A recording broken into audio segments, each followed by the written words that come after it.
Okay, so I've got this inertial navigation game that come in the Charles Stark Draper World Changers kit. So what we have is the instruction page, and as you'll see on the instruction page, you have your game pieces. Those are the 3 little submarines there. I already cut them out. The second page is your dice and your compass that you'll need for the game. So if you have a regular dice and you want to not cut this box out, you can I'll include 3 little more glue dot or 3 little stickers. You can put this on the side of the dice and then do like north, south, east, west, or 4 stickers, north, south, east, west. You can just put NSWE on your dice, and you can make a regular dice into this. But for this, I was going to cut this out. So I cut out the compass and I cut out this. And then all you do is you fold it along the dotted lines, all the dotted lines. And I made sure, because when you have this, it doesn't have these pieces, but you go ahead and you just cut it out for flat. I'm going to get it all folded. So here it is. I folded all along the dotted lines. That's all you do. And then wherever you have flaps, I'm just going to put glue along the flaps, and I'll close it all up, and it'll end up looking like a box. So you just close it up after you glue it, and then you have a dice. And you can throw the dice just like you would a normal dice.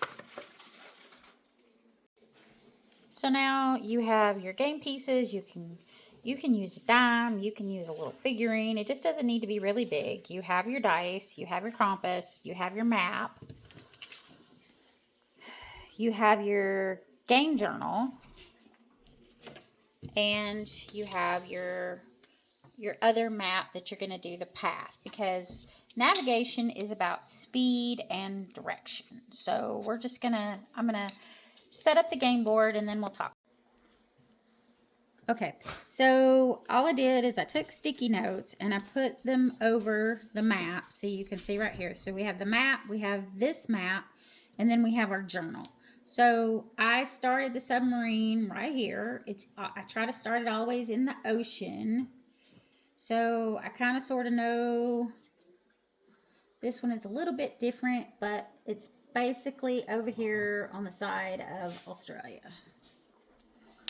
So the maps don't match, but you'll see what happens.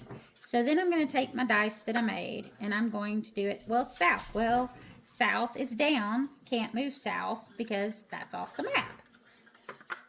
West. So me and my directionally challenged. West is to the right. So then you will see that I'm going on this side of Australia. So that's the bottom, and maybe they won't know their continents, but right now we're sitting right there. So this is turn 2.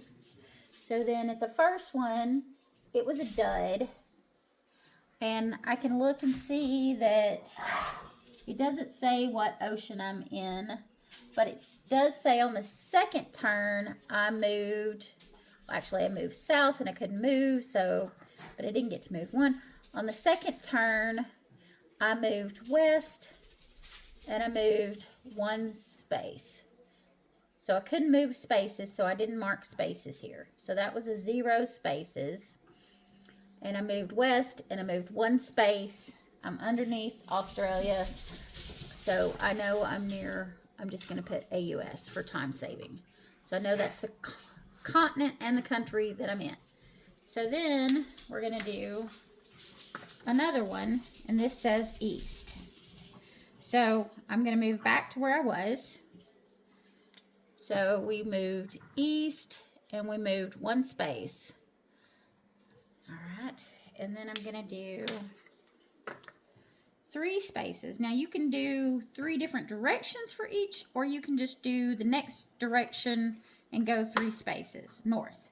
So I'm going to see if we can go 3 spaces north. 2,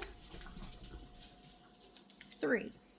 So actually we can go all the way up here, and this is the Arctic Ocean. We actually went through the Bering Strait. So I know my geography. That's Alaska, that's Russia. And so I could go through the Bering Strait and go up north. So on this other map, we went here and then we went back here on turn 3. And then we came over here, and this is turn 4, and we went 1, 2, 3 spaces because this is Russia and this is Alaska. So up here, so now we're up here on turn 4. So we went north. So this is turn 4, and we went north, and we went 3 spaces. You can do a direction per space. It's however you want to do it. But this also orients them towards geography, and then let's look at it like this. So navigation is speed and distance. So here, on this first turn, you went 0 spaces. On this second turn, you went 1 space. So if you plus that, on this second turn, you went 1 space, plus 1. On this third turn, or fourth turn, you went 3 spaces. So, okay. All right, so for older kids, they can just do the addition. So you have 1 plus 1 plus 0 plus 3. That would be 5. You've had 4 turns. Okay, if you're doing little kids, instead of doing the numbers, you might choose to do like turn 4 was 3 tick marks. Turn 1 was 0. Turn 2 was 1. So then they just add up the tick marks. Depending on, that way they get something, they go, okay, this is a quantity, do it with a number. If it's even older kids, because this gives you the area, you know, the distance that they traveled 5 spaces in 4 turns. Well, navigation is speed. So you had 5 spaces in 4 turns. So that's 4 into 5. So that'll go 1 time, and then that'll carry, so it's like 1.25. So that is your speed. So this, and that's part of navigation. So you went 1.25 is your speed, and then your navigation is you went over, you didn't do anything once. You went west on the second turn, you went east on the third term, and then you went north.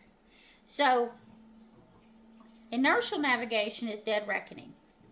If I take away the map and the game pieces, then I could draw this going, okay, I want you to go, if you knew the size of the ship, and we're kind of being generous here, but you could go without having a ship, without knowing where the ocean is on this thing. If you pretended it was blank, then you would still end up right here, because this is blind. Because imagine, in a submarine, you really don't have any windows if you're under the ground, but this is how they get around. Also, if you're in a spaceship, and this is what Charles Stark Draper got a hold of, between having the measurement system on the gimbal that we built so that it doesn't rotate, it stays all the way, it stays centered with the bottom, like it knows bottom up all the time, and then I know my speed and I know my direction, then I can tell you wherever I'm going. And that's how they got to the moon and back. They had a computer, if you ever watch Hidden Figures, and then they also had the lady that did the mathematics, so she checked this is part of what she was doing in a very more complicated way to figure out the math to get from the Earth to the moon, but this is just getting around in a submarine. So this is your inertial navigation game. You can make this as simple or as complicated as you want.